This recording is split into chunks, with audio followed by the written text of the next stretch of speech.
Hello students, આજનો topic છે વિદ્યુત વિભાજ્યના દ્રાવણોની વાહકતા.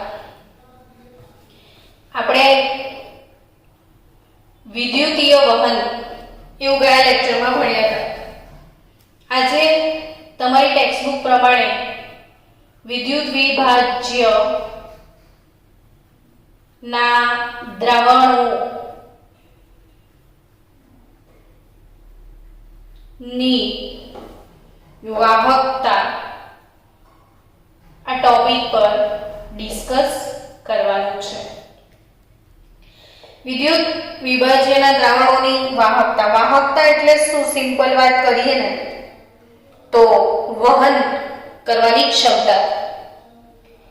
એક વસ્તુ સમજો કે આ એક કોઈ ડેસ્ટિનેશન છે. માની લો કે કનેલાવા તળાવ છે. હવે અહીંથી કોઈ પર્સન એક વ્હીકલ લઈને નીકળે છે, અહીંથી કોઈ પર્સન બે વ્હીકલ લઈને નીકળે છે. સમજો બંને વચ્ચેનો અંતર સમાન છે, બંને સેમ જ ટાઈમે સ્ટાર્ટ એવું કહીને નીકળે છે. પણ બની શકે કે અહીંયા પર્સન 1 વહેલો આવી જાય ને પર્સન 2 ને આવતા વાર લાગે. તો આવું કેમ બન્યું? તો કે બંનેને વોર્નિંગ આપી હતી કે બંનેને સમાન સ્પીડ સાથે આવવાનું છે, સેમ સ્પીડ સેમ ટાઈપની ગાડી આપી છે અને સેમ ટાઈમે શરૂ કર્યું છે. તો પણ એવું બને કે આને આવતા વાર લાગી ને આ જલ્દી આવી ગયું. કેમ વાર લાગી? તો ચોખ્ખી વાત હશે કે એના રસ્તામાં બહુ બધો ટ્રાફિક હશે, યા રસ્તો એટલો સારો નહીં હોય જેટલો સારો આ રસ્તો હશે. અર્થાત એના રસ્તામાં શું વધારે હશે? અવરોધ વધારે હશે. એટલે રસ્તામાં બહુ બધો ટ્રાફિક નડે છે, રસ્તો ખાડા ટેકરા વાળો છે, એટલે રસ્તા પર કોઈક ને કોઈક પ્રોબ્લેમ આવે છે.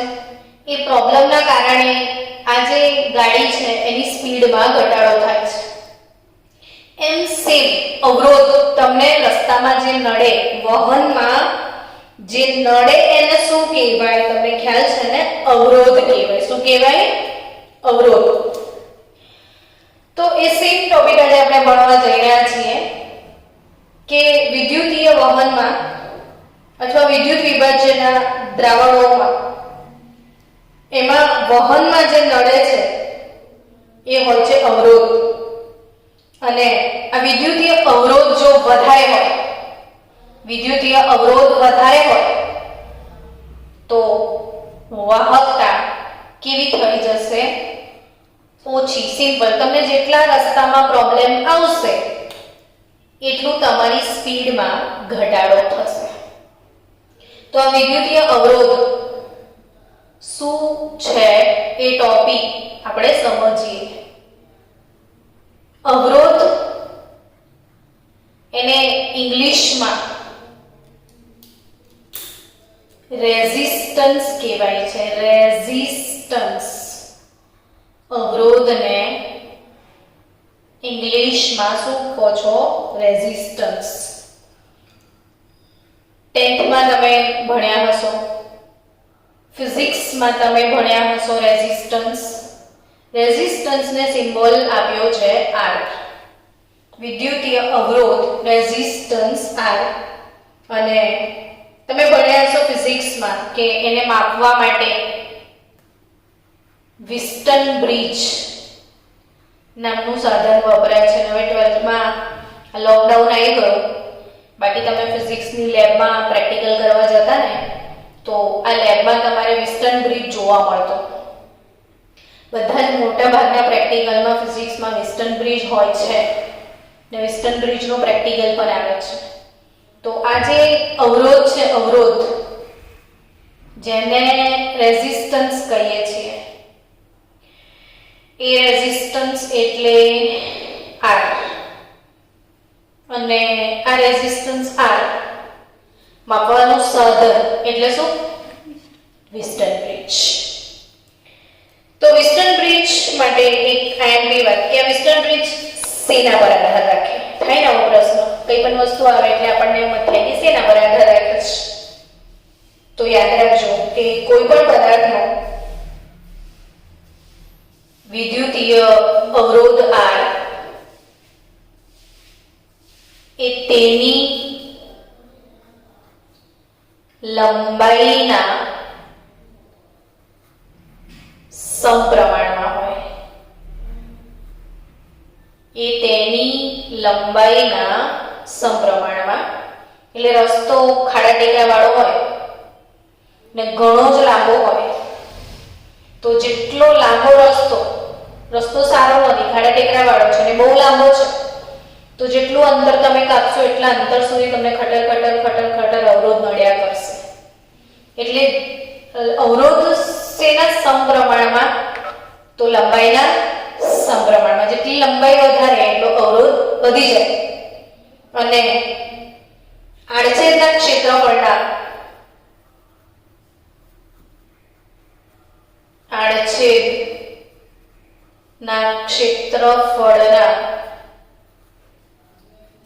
ક્ષેત્રફળને એ કહીશું ને એ ક્ષેત્રફળના વ્યસ્ત પ્રમાણમાં હોય છે. તમને ખબર છે કે આટલી નાની ભૂંગળી છે એમાંથી પાણીનું વહન થાય છે અને આટલો મોટો ભૂંગળો છે તો શેમાંથી વહન ઝડપથી થશે? નાનામાંથી કે મોટામાંથી? મોટામાંથી. આ ક્ષેત્રફળ વધારે છે તો અવરોધ ઓછો થઈ જશે. આ ક્ષેત્રફળ ઓછું નાનું છે તો જલ્દી પાણી બહાર નહીં નીકળે એટલે અવરોધ વધે. એટલે આ વ્યસ્ત પ્રમાણ, એક વધે તો બીજું ઘટે. એટલે આડછેદના ક્ષેત્રફળના વ્યસ્ત પ્રમાણમાં હોય છે. એટલે અહીંયા પાક્કું યાદ રાખો કે R ચલે છે L upon E. R ચલે છે L upon E. જ્યાં પણ ચલન આવે ત્યાં ચલન કાઢવો જોઈએ. આ L લંબાઈ છે એ આડછેદનું ક્ષેત્રફળ છે, આ ચલન છે ને ચલન કાઢવા માટે કોઈને કોઈ સપ્રમાણતા અચળાંક નાખવો પડશે. ને અહીંયા સપ્રમાણતા અચળાંક તરીકે આપણે નાખીશું ρ. યાદ રાખજો, ρ ઇન્ટુ L upon A. તો આ ρ શું છે? તો કે સપ્રમાણતા અચળાંક. એને કહેવામાં આવે છે આ R અવરોધ છે તો ρ એટલે અવરોધકતા. ρ એટલે શું? અવરોધકતા. તો R અવરોધ અને ρ અવરોધકતા. હવે આ અવરોધકતા ρ એને વિશિષ્ટ અવરોધ આવું પણ કહેવાય. આ ટોપિક બહુ જ મોસ્ટ આઈએમપી કેટેગરીમાં આવે. અગેન નસીબ વાળા છો કે વિડીયો છે એટલે ફ્રીક્વન્ટલી 5, 10, 15 વાર વિડીયો જોઈ નાખવાનો. જ્યારે ભૂલી જાવ ને ત્યારે વિડીયો રિવાઇઝ કરી લેવાનો. અને થિયરી સમજવી બહુ જરૂરી છે. કેમ કે આખી થિયરી સમજેલી હશે ને તો આના પરથી જ પ્રકરણ 3 માં તમે ધ્યાનથી જોશો ને તો આખો મોટો ભાગ કવર થયો છે આ જ વસ્તુથી. લગભગ 5 થી 7 પાનાની થિયરીઓ છે હવે. અને એ એટલી બધી અગત્યની થિયરીઓ છે કે આપણા બાળકો નીટમાં 40 MCQ ત્યારે જ કરીને આવે જો થિયરી સારી રીતે સમજાવવામાં આવે છે. એટલે એને ભલે ધીરે ધીરે આપણે જઈએ, મને કોઈ ઉતાવળ નથી પ્રકરણ 3 ને પતાવી દેવાની, મને સમજાવી દેવાની ઉતાવળ છે. તો એક વસ્તુને ઝીણું ઝીણું સમજવા. આપણે શરૂ શું કર્યું છે? વિદ્યુતીય અવરોધ. અવરોધનું સિમ્બોલ શું છે? R. R શેના પર આધાર રાખે છે? તો લંબાઈના સમપ્રમાણમાં અને આડછેદના ક્ષેત્રફળના વ્યસ્ત પ્રમાણમાં. લંબાઈને શું કહીશું? L. આડછેદના ક્ષેત્રફળને શું કહીશું? A. એટલે R ચલે છે L/E. હવે મેં શું કર્યું? ચલન નીકાળી દીધું એટલે નવો અચળાંક નાખ્યો જેને શું નામ આપ્યું છે આપણે બોલો તો? અવરોધકતા. પણ એ સિમ્બોલનું શું નામ છે? ρ. શું કહીએ છીએ આપણે એને? ρ. R H O. રહો એમ ના કહેતા. રો કહેવાય. Rho row. ને આરએચઓ રો એટલે શું? તો કે અવરોધકતા, અથવા આને શું કહેવામાં આવે છે? વિશિષ્ટ અવરોધ કહેવામાં આવે છે. હવે આ અવરોધકતા રો એનો એકમ બી તારવી લઈએ ને, તો કે રો એટલે શું? તો રો ને સૂત્ર કરતા બનાવો તો a, રો અહીંયા રહેશે તો a upon l into r થઈ જશે. સમજીને કરજો, ગોખશો તો મરી જશો. અહીંયા ગોખશો નહીં, દરેક વસ્તુને હું ઝીણી ઝીણી સમજાવું છું. સમજો કે રો ને સૂત્ર કરતા બનાવી તો r into a by l. તો આ a શું છે? તો કે આડછેદનું ક્ષેત્રફળ, ને ક્ષેત્રફળ એટલે લંબાઈ ગુણ્યા પહોળાઈ, એટલે મીટર ગુણ્યા મીટર કહેવાય. તો તમે મીટરનો સ્ક્વેર એકમ મૂકી શકો ને. ક્ષેત્રફળ એટલે લંબાઈ ગુણ્યા પહોળાઈ, મીટર ગુણ્યા મીટર, મીટર સ્ક્વેર. ને l એટલે લંબાઈ છે, લંબાઈ મીટર, ને r એટલે અવરોધ. ને અવરોધનો એકમ ભણીને આવ્યા છો કે નહીં? શું ભણીને આવ્યા છો? ઓમ. અવરોધનો એકમ શું બાળકો? ઓમ તો આપણી સંસ્કૃતિમાં બહુ મહત્વનો છે એ ઓમ. અને આપણો ઓમ આવો છે, આપણા સંસ્કારમાં પણ આ ઓમ જુદો છે પાછો, આવી રીતે હોય. તો આ અવરોધનો એકમ છે ઓમ. તો આ અવરોધકતાનો એકમ ગોખવા કરતા તારવી લીધો ને આપણે, તો ઓમ તો ખરું, ઇન્ટુ આ મીટરનો સ્ક્વેર હતો એટલે ઓમ ઇન્ટુ મીટર. તો અવરોધકતા રો વિશિષ્ટ અવરોધ, અવરોધકતા રો વિશિષ્ટ અવરોધ ઓમ ઇન્ટુ મીટર છે. હવે આ ઓમ ઇન્ટુ મીટર આવડી ગયું. રો શું છે ખબર પડી ગઈ. અવરોધકતા ઓમ ઇન્ટુ મીટર. ફરીથી એકવાર લખી દઈએ કે r બરાબર શું હતું? Rho into l upon a. હવે l બરાબર 1 લઈએ ને a બરાબર 1 લઈએ તો બંને ટર્મ 1 થાય તો r એ જ રો થઈ જાય. તો રો ની વ્યાખ્યા આપી હોય અવરોધકતાની, તમારે શું આપી છે વ્યાખ્યા? તો શું આપી શકાય ખબર છે? કે 1 મીટર લંબાઈ ધરાવતા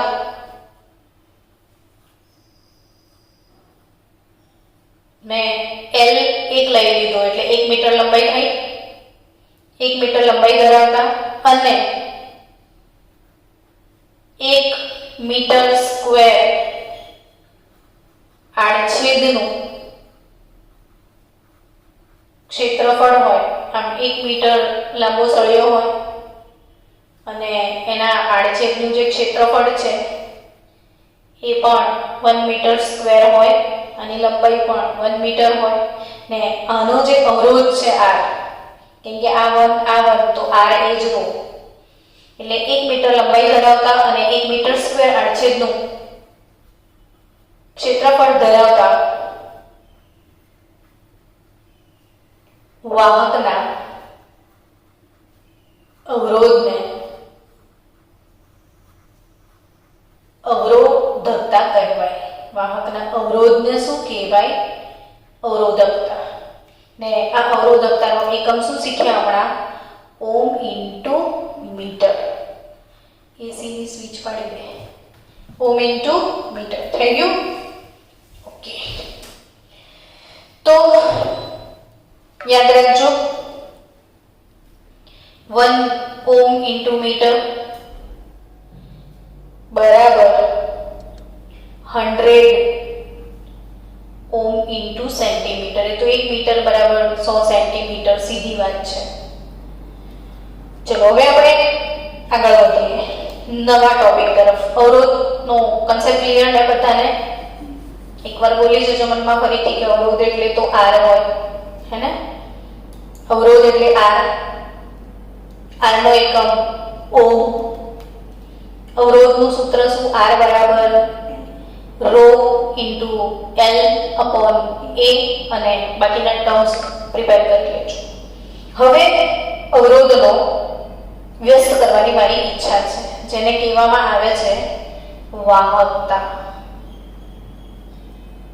શું કહેવામાં આવે છે? વાહકતા. ને આ વાહકતા કંડક્ટન્સ એટલે G. વાહકતા એટલે કંડક્ટન્સ G.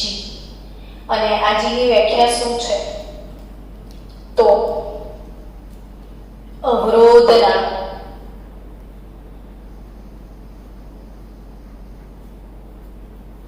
વ્યસ્તને વાહકતા કહેવાય. કેટલું સરસ છે ને? બહુ જ સહેલું છે, સમજો ને તો મજા આવે એવું છે. અવરોધનો શું કરો? વ્યસ્ત. તો એને શું કહેવાય? કોમન લોજિક છે ને. જો અવરોધ વધારે હશે, બહુ જ તમને ટ્રાફિક નડશે, તો તમારા વાહનમાં ડિસ્ટર્બન્સ આવશે. એટલે અવરોધ વધારે હોય તો વાહકતા ઓછી હોય, ને અવરોધ બહુ જ ઓછો છે તો વાહકતા વધારે હોય. એટલે લિટરલી G એટલે શું? તો કે વાહકતા. અને વાહકતા એટલે શું? તો કે અવરોધનો વ્યસ્ત. એટલે G બરાબર શું? તો કે 1/r. હવે r શું હતો? તો કે r તો તમે એવું કહેતા હતા રો ઇન્ટુ l/a, તો 1/ρ થઈ જશે ને, ઊંધું કરી દઈએ તો. ને l/a છે તો એના બદલે શું થઈ જશે? a/l થઈ જશે. તો આ 1/ρ એને નવો અચળાંક નામ આપ્યો છે. નવો અચળાંક 1/ρ એટલે શું? તો કે ખાસ યાદ રાખજો, 1/ρ એટલે ગ્રીક મૂળાક્ષર કપ્પા કે. 1/ρ એટલે ગ્રીક મૂળાક્ષર શું કહું છું હું? કપ્પા. સમજ્યા? શું? કપ્પા. કપ્પા 1/ρ ને કપ્પા કહેવાય. આ દાખલા ગણવાના છે આપણે આના પરથી ઢગલો. એટલે હું આટલો સમય આપું છું કે ત્યાં તમારે કપ્પા શોધવાનું હશે તો એ વખતે ખબર હોવી જોઈએ કે 1/ρ ને આપણે કપ્પા કહેતા હોઈએ છીએ. તો આ જે 1/ρ ને આપણે કપ્પા કહીએ છીએ, તો કપ્પા ઇન્ટુ a/l. એટલે પાછો પ્રશ્ન થશે, હવે કપ્પાને શું કહેવાનું છે? કપ્પા તો સિમ્બોલ છે ને. તો કે કપ્પા એટલે શું? તો કે અવરોધના સૂત્રમાં ρ આવ્યો તો એને આપણે વિશિષ્ટ અવરોધ કહેતા હતા ને. તો વાહકતાના સૂત્રમાં અચળાંક આવે એને શું કહેવાય? વિશિષ્ટ વાહકતા. કપ્પાને શું કહેવાય છે? વિશિષ્ટ વાહકતા કહેવાય. અને આપણી IUPAC ની ભલામણ છે, ખાસ યાદ રાખજો મારા શબ્દો. હું લખું પણ છું એટલા માટે કે ભૂલી ના જવાય. IUPAC એ ભલામણ કરી છે કે આપણે કપ્પાને વિશિષ્ટ વાહકતા હોવા છતાં ફક્ત વાહકતા એવું જ કહીશું. એટલે જ્યારે ત્યારે જ્યાં પણ આપણે વાહકતા યુઝ કરીશું તો એ કપ્પાને યુઝ કરીશું, G ને નહીં. પ્રશ્ન થાય ને તમને, G બી વાહકતા અને કપ્પા બી વાહકતા? તો કે હા. કેમ એ સમજીએ. તો કે એ લોકોએ ઓફિશિયલ વાહકતા કપ્પાને સ્વીકારી છે. તો કપ્પા બરાબર શું થશે? તો કે G, આ બાજુ G છે ને, ઇન્ટુ અને આ બાજુ પાર્સલ કરી દો તો l/a. હું જે તારવણી કરું છું એ 5-10 વાર લખું છું. તો હવે G શું છે? તો કે અવરોધનો વ્યસ્ત છે. એ અવરોધનો વ્યસ્ત તો ખરો, પણ આ G એટલે શું? તો કે કોઈ પણ દ્રાવણ લઉં, ધારો કે મારી પાસે KCl નું દ્રાવણ છે. હવે 0.1 મોલર KCl ના દ્રાવણની મને શું માપવાની ઈચ્છા છે બાળકો? વાહકતા માપવાની ઈચ્છા હોય મારી, તો વાહકતા માપવા માટે સાધન આવે છે, વાહકતા મીટર. અને એ જે સાધન છે એમાં એક જે કોષ હોય એ કોષમાં આ દ્રાવણ મારે ભરી દેવાનું, અને જે કોષ હોય ને એ વાળો કોષ વાહકતા કોષ કહેવાય. હવે તમને આવા બધા પ્રશ્નો થાય કે વાહકતા કોષ, વાહકતા મીટર, તો ગૂગલ પર સર્ચ મારવાનું કંડક્ટોમીટર. કંડક્ટોમીટર કહેવાય. વાહકતા મીટરને શું કહેવાય? કંડક્ટોમીટર. તો ગૂગલ પર સર્ચ મારવાનું કે હાઉ ટુ મેઝર કંડક્ટિવિટી યા વોટ ઇઝ કંડક્ટોમીટર. તો ઘણા બધા વિડીયોઝ આવશે, તમે જોઈ શકશો લાઈવ કે કંડક્ટોમીટર કેવો છે. આ કંડક્ટોમીટરમાં કેવી રીતે દ્રાવણને ભરવામાં આવે છે, આ બધું તમે નોટિસ કરી શકશો. તો આ કંડક્ટોમીટર, વાહકતા મીટર એક નાનો આવો કોષ હોય છે, અને કોષની અંદર આ દ્રાવણ ભરી દેવાનું ને સીધું બટન દબાવો એટલે આજકાલ તો તમને ખબર છે ને કે બટન દબાવો એટલે તરત રીડિંગ મળી જાય. એમ વાહકતા મીટરમાં દ્રાવણ ભરો એટલે તરત તમને વાહકતા મળે, એને જી કહેવાય, જેને પ્રયોગથી મેળવેલી વાહકતા કહેવાય. પ્રાયોગિક પ્રયોગ દ્વારા મેળવેલી વાહકતા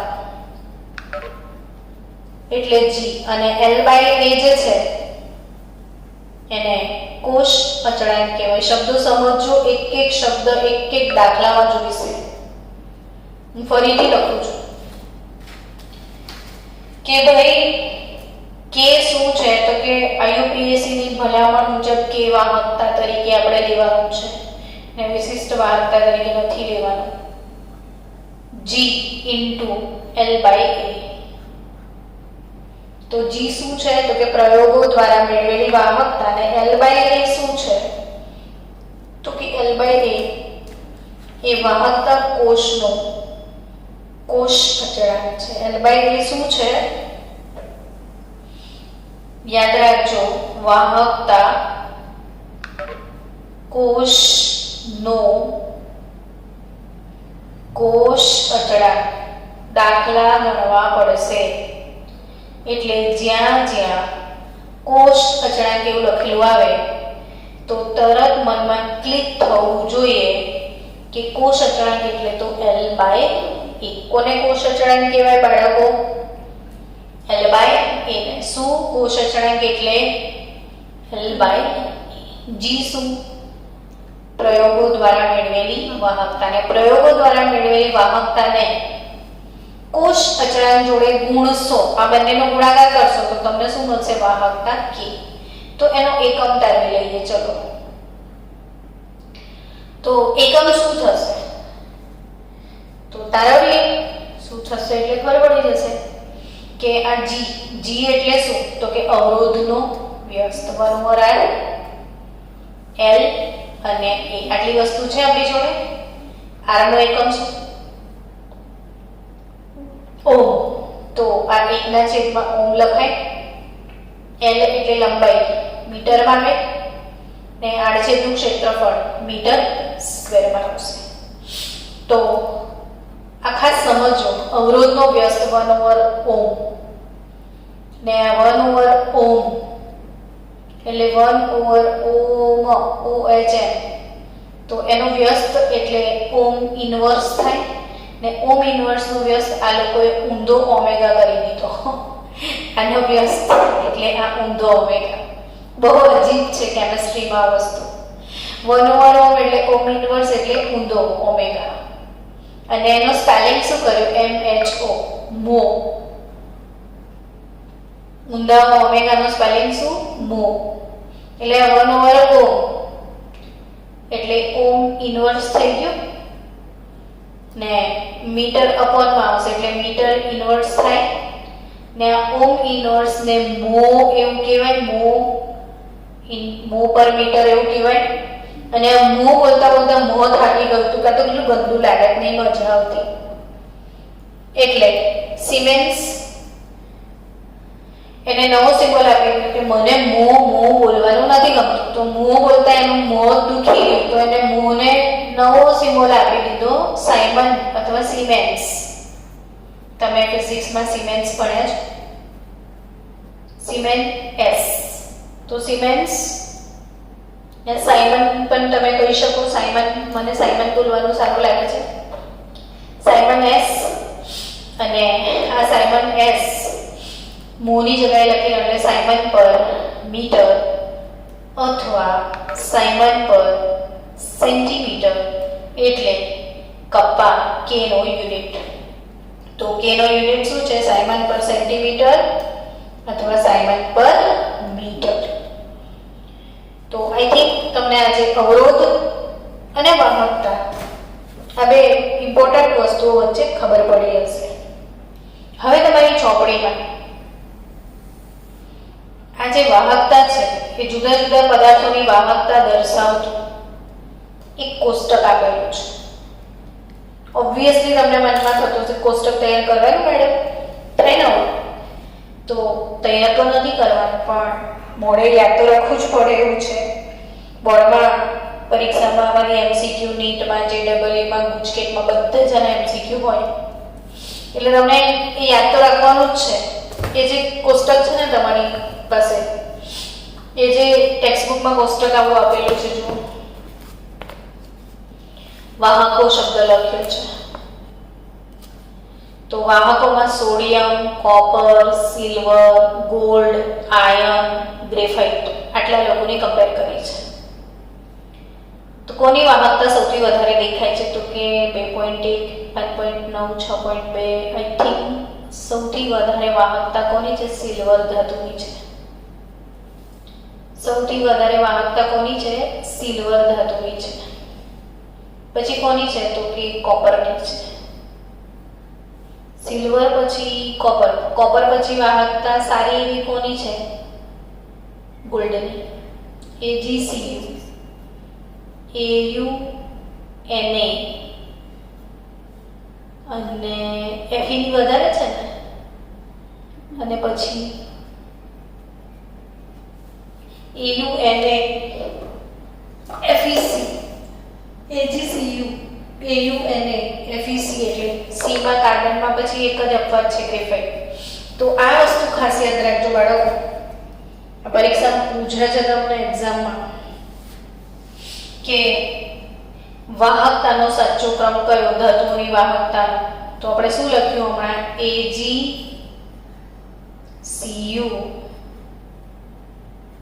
Au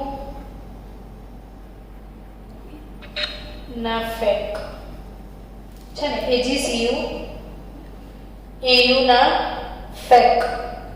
આપણે પોએમ બનાવી દો નાનું કશું મસ્ત જોડકણું કે જે તમને યાદ રહી જાય. Ag સુનો, સોનાના ફેંકો. શું યાદ રાખશો? Ag સુનો, સોને को ना फेंको. તમને લાગે કોઈ સોનાને ફેંકે? તો Ag સુનો, સોને को ना फेंको. AgCu, Au ના ફેંક. તો આ જે છે એ વાહકતાનો ક્રમ છે. એવું બતાવે છે કે આ બધી ધાતુઓ છે તો દરેક ધાતુમાંથી વિદ્યુતનું વહન તો થાય છે, પણ કઈ ધાતુમાંથી મસ્ત વહન થાય છે? કઈ ધાતુ એવી છે જેની વાહકતા બહુ જ સારી છે? તો સિલ્વરની. સિલ્વર પછી કોપરની વાહકતા સારી છે. કોપર પછી ગોલ્ડ આવે, પછી સોડિયમ, Fe ને પછી કાર્બન, ગ્રેફાઇટ. એવી જ રીતે એક કોષ્ટકની અંદર અવાહક પદાર્થોના નામ પણ આપ્યા છે. જુઓ, અવાહકો તરીકે કાચ છે, ટેફલોન.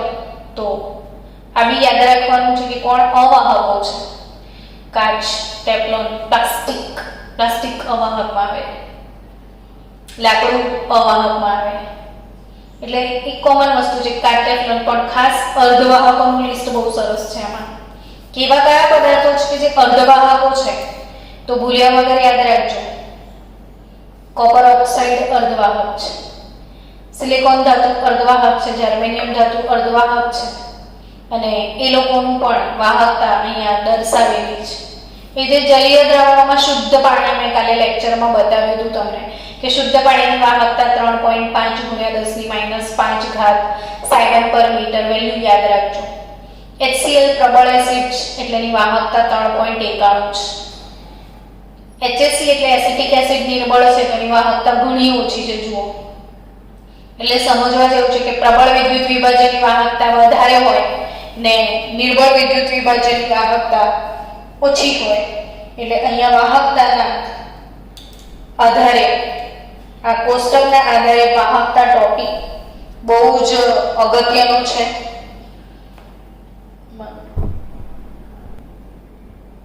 ચલો સ્ટુડન્ટ્સ, આપણે અહીંયા વાત કરી વાહકતાના કોઠાની. આ વાહકતા એટલે દરેક પદાર્થ તમે દેખશો ને તો દરેક પદાર્થની વહન કરવાની ક્ષમતા જુદી જુદી હોય છે, દરેકની વાહકતા જુદી જુદી હોય છે. એ વાહકતા જનરલી કોઈ પણ પદાર્થ હોય એ પદાર્થનો સ્વભાવ,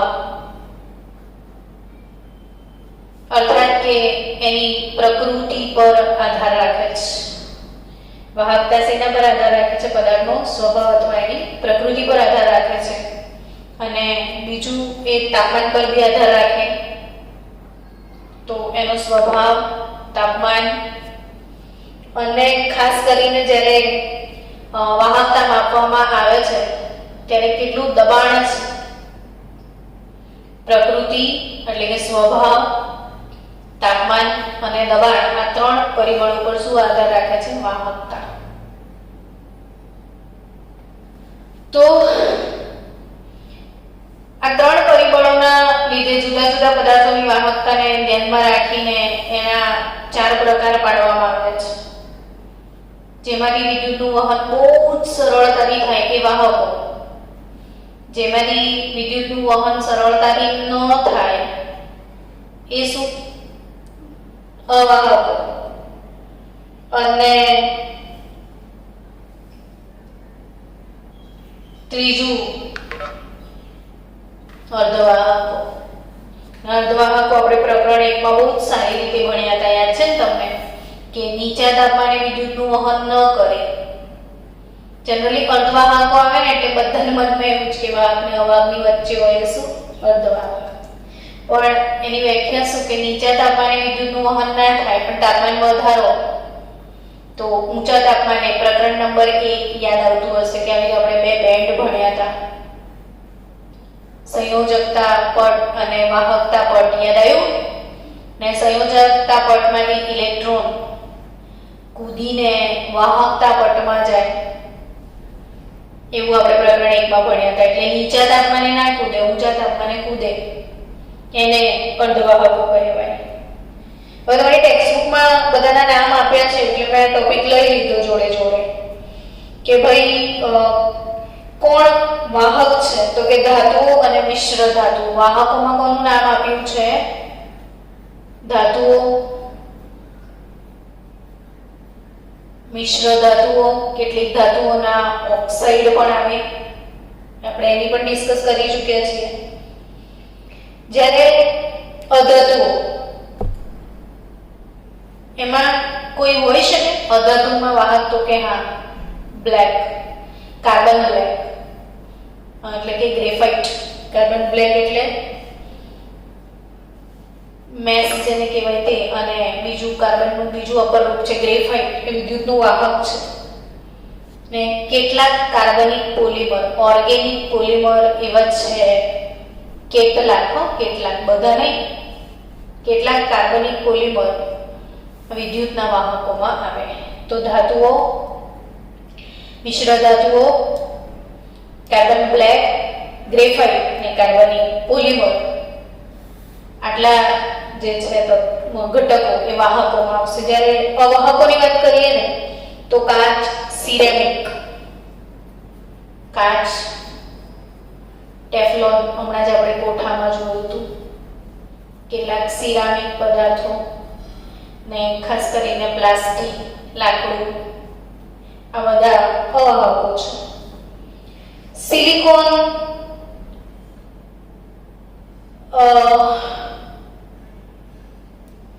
ડોપિંગ કરેલ સિલિકોન, અર્ધવાહકો ચેપ્ટર 1 યાદ કરો બરાબર. ડોપિંગ શબ્દ આપણે ભણ્યા હતા એટલે 2 અર્ધવાહકોના મિશ્રણને આપણે ડોપિંગ કહેતા હતા. 2 અર્ધવાહકોને મિક્સ કરવાની ઘટનાને શું કહેતા હતા આપણે? ડોપિંગ. તો ડોપિંગ કરેલું સિલિકોન, પછી ગેલિયમ આર્સેનાઇડ ભણ્યા હતા આપણે, GaAs, કે જેને અર્ધવાહકોની દુનિયામાં ક્રાંતિ સર્જી છે એવો ટોપિક ભણ્યા હતા. ત્યાં સ્ટાર્ટ તો કર્યું હતું. અર્ધવાહકોની દુનિયામાં ક્રાંતિ સર્જે GAAS ગેલિયમ આર્સેનાઇડ. ઘાસ એટલે ગેલિયમ આર્સેનાઇડ. તો GAAS ગેલિયમ આર્સેનાઇડ. ને ગેલિયમ આર્સેનાઇડ એ બહુ જ સારો એક અર્ધવાહક છે. એનાથી કેટલાય ઇલેક્ટ્રોનિક પદાર્થો બને છે. જેમની અવરોધકતા શૂન્ય હોય એમને અતિ સુવાહકો શબ્દ ભણ્યા હશો ફિઝિક્સમાં. અતિ સુવાહકો, સુપર કંડક્ટર જેને કહેવાય. Super conductor. ને સુપર કંડક્ટર એટલે બમાભમ વહન થાય. બમાભમ ત્યારે થાય જ્યારે અવરોધ ના હોય. તો અતિ સુવાહકો કોને કહેવાય? તો કે જેમની અવરોધકતા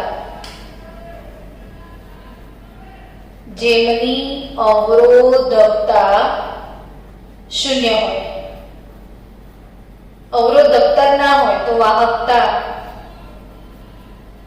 કેવી હોય? બોલો. અવરોધકતા શૂન્ય હોય તો વાહકતા કેવી હશે? તો કે મહત્તમ હોય ને જેમાં શૂન્ય અવરોધકતા હોય, વાહકતા મહત્તમ હોય તો એમને અતિ સુવાહકો કહેવામાં આવે છે. અને અતિ સુવાહકો માટે ખાસ યાદ રાખજો, અહીંયાથી પૂછે છે પ્રશ્નો નીટ લેવલે, જે ડબલ લેવલે, કે ધાતુઓ અને મિશ્ર ધાતુઓ જે છે એ 0 કેલ્વિન થી 15 કેલ્વિનના તાપમાનના ગાળામાં અતિ સુવાહકો તરીકે વર્તે છે. શું કીધું મેં? ધાતુઓ અને મિશ્ર ધાતુઓ કયા કેલ્વિન ટેમ્પરેચરમાં? 2 થી 3 વાર બોર્ડમાં પૂછાયો છે. આ પ્રશ્ન ગુજકેટમાં પણ પૂછાયો છે. યાદ રાખજો, 0 કેલ્વિન થી 15 કેલ્વિન ટેમ્પરેચરે અતિ સુવાહકો તરીકે વર્તે. અને સિરેમિક અને કેટલાક મિશ્ર ઓક્સાઇડ, જે સિરેમિક છે અને કેટલાક મિશ્ર ઓક્સાઇડ જે છે એ લોકો બી અવાહકો હોવા છતાં અતિ સુવાહકો તરીકે વર્તે. કેટલી અમેઝિંગ વાત છે. તો એ કયા તાપમાને? તો 150 કેલ્વિન તાપમાને. આ એમપી વાતો છે, યાદ રાખજો. સિરેમિક અને કેટલાક મિશ્ર ઓક્સાઇડ અવાહક હોવા છતાં 150 કેલ્વિન તાપમાને, નીચા તાપમાને શાના તરીકે વર્તે છે? અતિ સુવાહકો તરીકે. ને એના પછીનો જે ટોપિક આવે છે કે આ જે ધાતુઓ છે એ એમની વાહકતા પર અસર કરતા પરિબળો, એટલે આપણે આવતીકાલે એને ડિસ્કસ કરી અને વાહકતાનું માપન કઈ રીતે કરાય એ સમજીશું.